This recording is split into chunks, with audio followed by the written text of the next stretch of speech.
آقا کریم علیہ السلام کی گفتگو کو صحابہ لکھ لیا کرتے، لیکن سارے صحابہ میں نے کہا کہ لکھنے والے نہیں تھے۔ کاتبین وحی میں بھی درجن ڈیڑھ درجن کے قریب لوگ ہیں جنہوں نے قرآن مجید کی کتابت کی ہے، سارے صحابہ لکھتے نہیں تھے۔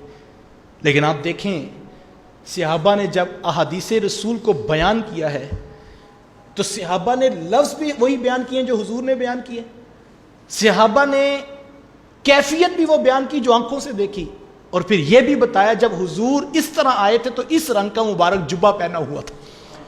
یار اتنے غور سے صحابہ کو ہر چیز سمجھ آ گئی۔ آپ سے کوئی شخص آج پوچھے کہ آج جمعے والے دن کا عنوان کیا تھا تو آپ خلاصہ بتا سکتے ہیں، لفظ تو نہیں بتا سکتے۔ بڑا حافظہ کسی کا ہوگا چلو وہ ترتیب سے بتا دے گا، پہلے یہ بات ہوئی پھر یہ ہوئی پھر یہ بات ہوئی، لیکن کمال اللہ اکبر، صحابہ آقا کریم علیہ السلام کا کلام اتنی توجہ سے سنتے تھے، اتنی توجہ سے سنتے تھے، پھر جس نے بیان کیا اس نے حضور کے آنے کا طریقہ بھی بیان کیا کہ ہم بیٹھے ہوئے تھے یوں حضور کا شانہ اقدس سے نکلے اور آقا کریم علیہ السلام اس طرح بیٹھے، پھر حضور کی مبارک انگلی اس طرح اٹھتی تھی اور پھر حضور اس رنگ کا جبہ پہنا تھا، پھر زلفیں اس طرح کی تھی، وہ پوری کیفیت بھی بیان کرتے اور پھر پورا حرف بہ حرف خطبہ بھی حضور کا سنا دیا کرتے۔ اللہ اکبر۔ تو یہ کیوں ہوتا تھا؟ ام المومنین فرماتی ہیں کہ حضور علیہ السلام اتنا ٹھہر ٹھہر کر کلام ارشاد فرماتے، اتنی ٹھہر ٹھہر کر گفتگو کرتے، فرماتی ہیں دوران گفتگو بھی اگر کوئی لفظ گننا چاہتا تو محبوب کے لفظ بھی گن سکتا تھا۔ اللہ تعالیٰ نے محبوب علیہ السلام کو حسن کلام عطا کیا، کلام کا یہ حسن تھا جو محبوب علیہ السلام کو عطا کیا۔ پھر حضور علیہ السلام کے کلام کا ایک یہ بھی حسن تھا کہ لفظ سادہ ہوتے اور مختصر ہوتے اور جامع کلام محبوب علیہ السلام کا ہوتا۔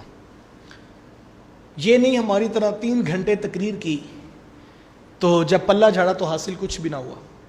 3 گھنٹے سے محفل میں بیٹھے تھے، پوچھا تھا کیا ہوا، لطف بڑا آیا، ہوا کیا، پتہ ہی کوئی نہیں ہوا کیا۔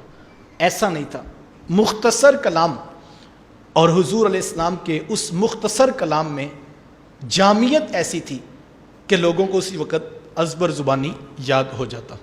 تو یہ مختصر کلام کا حسن تھا آقا کریم علیہ السلام کا جو سامعین کو سنے، اور یہ بات یاد رکھے جتنی مختصر بات ہوگی اتنی جلدی زبانی یاد ہو جائے گی۔ اور پھر کلام کا یہ حسن تھا کہ سب تک یکساں اور برابر آواز پہنچتی تھی۔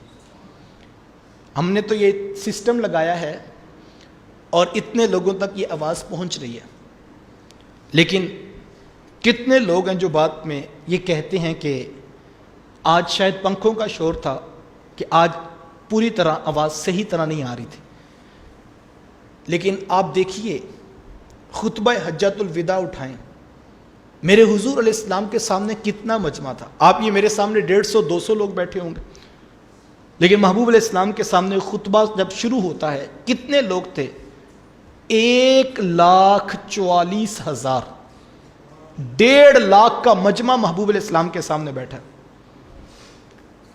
کتنے سپیکر ہیں، کتنے لاؤڈ سپیکر ہیں، کتنے مائک ہیں؟ تاریخ کا جواب نفی میں ہے۔ تو پھر آواز کیسے پہنچتی تھی؟ راوی کہتا ہے جس طرح پہلے شخص کو آواز آتی تھی اسی طرح آخری شخص کو بھی آواز آتی تھی۔ کوئی حد ہے ان کے عروج کی، بالغ العلا بکمالہ۔ اللہ اکبر۔ آج اس جدید ساؤنڈ سسٹم کے اندر بھی یہ کوالٹی موجود نہیں ہے کہ سب کو یکساں برابر آواز آئے۔ میں اگر مائک کے قریب منہ کر کے زور لگا کے بولوں گا تو جو شخص سپیکر کے نیچے بیٹھا اس کے کان پھٹیں گے، اور بعض اوقات ہم محافل میں جاتے ہیں تو وہ آپریٹر کو آ کے کہہ رہتے ہیں ذرا آواز کھول دیں، پیچھے والے لوگوں کو آواز نہیں آ رہی، جس طرف سپیکر کا رخ ہے ادھر والوں کے کان پھٹ رہے ہیں اور جو پیچھے بیٹھے ہیں وہ کہہ رہے ہیں آواز نہیں آ رہی۔ یہ جدید ساؤنڈ سسٹم میں بھی یکساں برابر آواز نظر نہیں آتی۔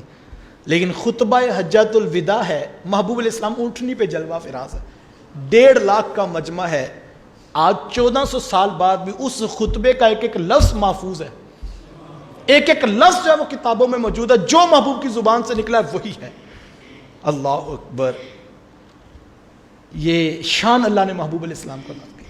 اچھا، یہ مجھے ممبر پر بیٹھنا ہے اور محافل میں اسٹیج لگائے جاتے ہیں تو ان کا ایک مقصد یہ بھی ہوتا ہے کہ جو سپیکر ہے وہ پیچھے والوں کو بھی نظر آ جائے، چونکہ کہا جاتا ہے کہ باڈی لینگویج کے بھی بہت سارے اثرات ہوتے ہیں اور بہت ساری چیزیں آنکھوں سے، ہاتھوں کے ہلنے سے سمجھ آتی ہیں. اسٹیج لگایا جاتا ہے، اس کے اوپر کرسی عالم کے لیے رکھی جاتی ہے، اسپیکر کے لیے رکھی جاتی ہے، اور پرپز یہ ہے کہ وہ پیچھے والوں کو بھی نظر آ جائے. لیکن میرے حضور کو یہ الگ بات ہے کہ محبوب علیہ السلام کے لیے ممبر بچھایا گیا ہے، لیکن محبوب علیہ السلام کو بھی اس کی حاجت اور ضرورت نہیں تھی. میرے محبوب کا قد انور اتنا اونچا تھا کہ ہزاروں کا مجمع ہوتا، بڑے بڑے اونچے قد والے آئے ہوتے، لیکن حضور کے کندھے لوگوں کے سروں سے اونچے دکھائی دیا کرتے.